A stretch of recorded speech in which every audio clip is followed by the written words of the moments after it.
al maestro Jesús Lemus. Ya también llegó para hablar sin censura.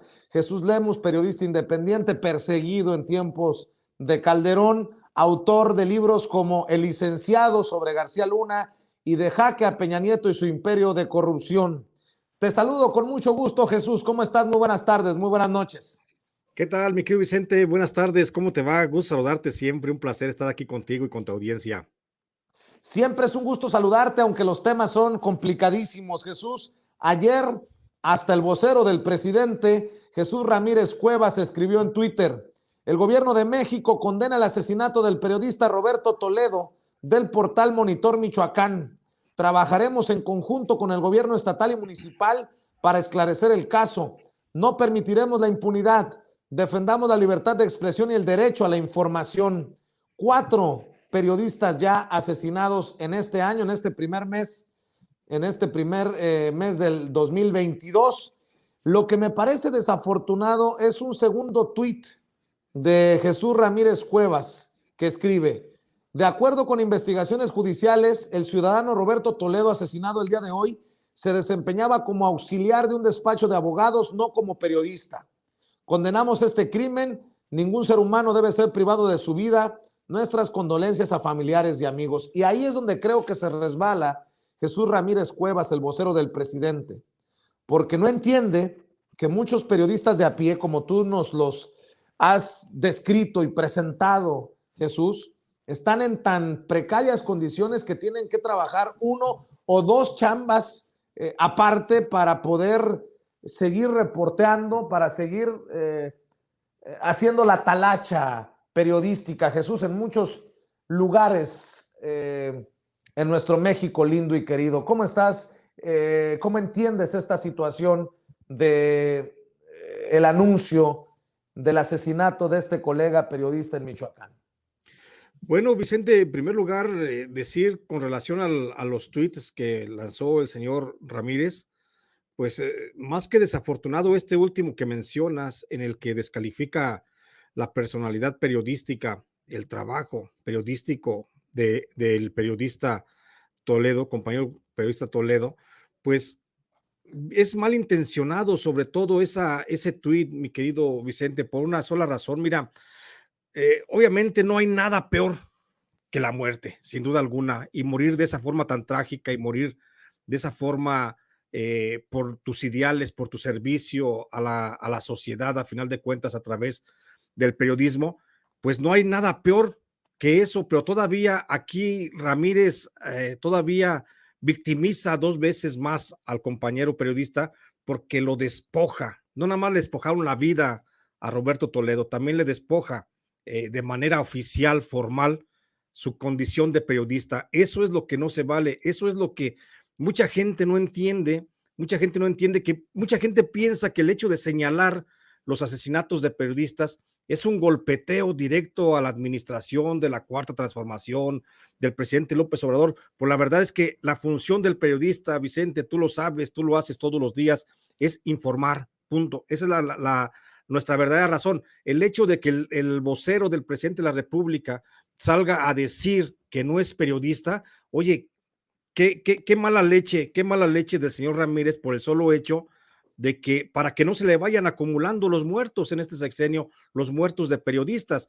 Eso es una muy mala intención, porque hay que decirlo también, como tú ya lo refieres, que en México, por lo menos la mitad de periodistas, Vicente, debido a las condiciones de precariedad laboral que hay, debido a los malos salarios, debido a la falta de prestaciones de seguridad, falta de servicios médicos, a veces ni siquiera está uno en las nóminas de los periódicos, a veces ni siquiera te pagan de manera formal, mucho menos lo suficiente para subsistir, que la mayoría de los periodistas tienen que trabajar, bueno, casi la mitad de los periodistas, es el 42%, que la mitad de los periodistas tienen que trabajar en otras labores alternas al periodismo, y esto es lo que luego ocurre como es un librito, es un protocolo que se sigue para descalificar las agresiones a los periodistas, y este librito nos lo importaron desde Francia, Reporteros Sin Frontera, y artículo 19 de Inglaterra, nos lo importaron de Europa para ir descalificando a aquellos periodistas que no querían simplemente abanderar el caso y que se salían por la tangente diciendo y argumentando, es que no era periodista, era taxista, sí, pero es que la mayoría de los periodistas, bueno, la mitad, casi la mitad de los periodistas tienen trabajos alternos, unos son periodistas, reporteros en la mañana y en la tarde para completar el gasto de la familia, pues tienen que emplearse vendiendo tacos.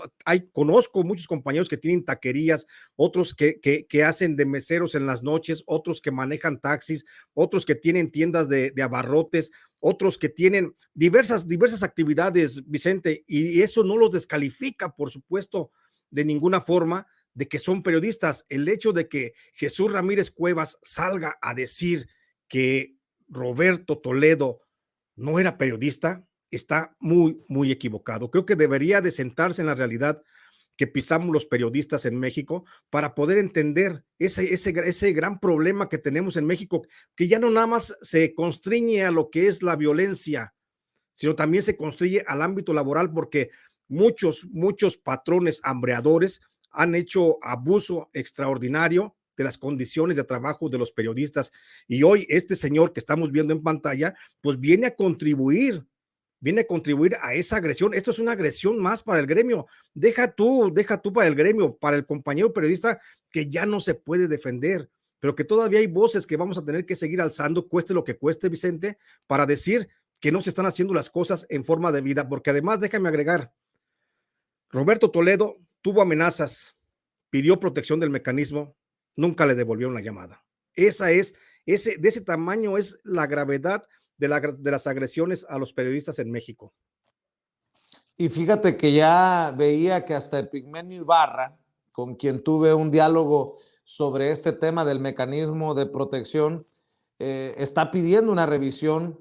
Cada vez son más las voces que piden una revisión del mecanismo de protección a periodistas por cosas como las que estás señalando, Jesús. Y ojalá que sea un clamor que lleve a reformar, a cambiar, a mejorar desde el fondo lo que se tenga que hacer para evitar casos como este.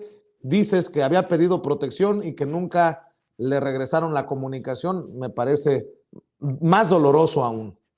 Sí, es más doloroso todavía porque hay versiones, por supuesto, cercanas a él, a su familia, que habían dicho que él ya había señalado, ya sentía los pasos de la muerte, pues a través de las amenazas, Vicente, todos los que hemos tenido amenazas, por supuesto que sabemos lo que se siente, que la muerte te ronde cerca, y él ya lo sentía, él ya había dicho, ya había pedido de manera insistente al mecanismo, hasta donde tengo entendido, hizo por lo menos 3 llamadas, nunca le respondieron esas llamadas todavía las contestó el que ya no está en el mecanismo, Jorge Ruiz del Ángel, y nunca, como era su costumbre, nunca le respondió porque simplemente lo consideró de poca importancia o consideró que el riesgo, a lo mejor, ya ves que ellos lo califican, los niveles de riesgo, que a lo mejor el riesgo era pequeño.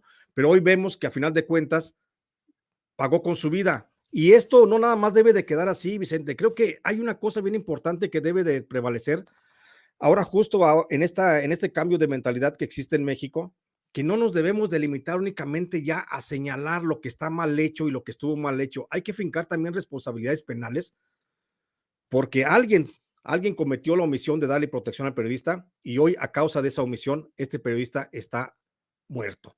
Y eso es homicidio en grado de omisión por lo menos. Entonces, en este caso creo que no nada más se urge una revisión a cómo está integrado el mecanismo, a cómo está funcionando, cuáles son las fallas, cuáles son las áreas de oportunidad, como ahora se dice, para mejorar, sino que también se debe de revisar a fondo quiénes son los responsables de tanto periodista que pidió ayuda y nunca se la dieron, de tanto periodista que tenían la protección del mecanismo y aún así fueron asesinados. No nada más debe de quedar con un borrón y cuenta nueva y vamos a revisar cómo está el mecanismo y vamos a seguirle.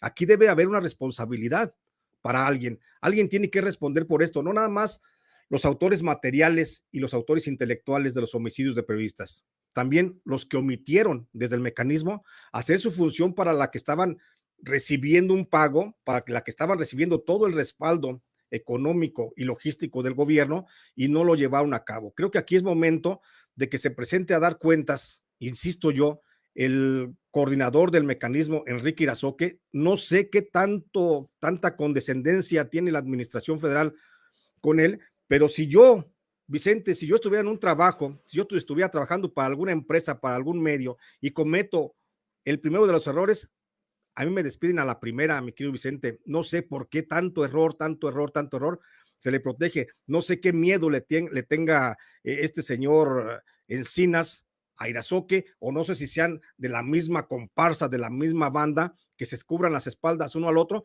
pero creo que tanto Encinas como Irazoque deben de responder ante la justicia, no nada más ante lo administrativo o ante los términos que se maneja el gobierno federal. Debe de responder también ante la justicia para que expliquen qué es lo que está pasando con el mecanismo, por qué tantas muertes sobre sus espaldas.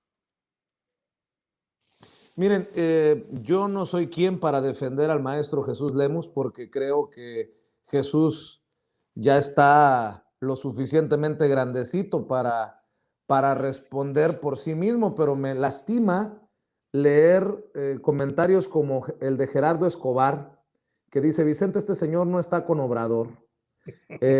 DDDLBZ, señor Lemus, está usted como el chingaquedito de Cepeda Patterson.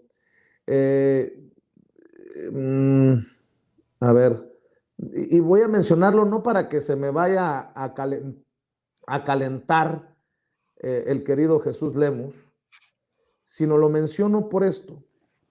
¿Qué se supone que deberíamos de decir los periodistas ante el asesinato de colegas? Así como ustedes celebran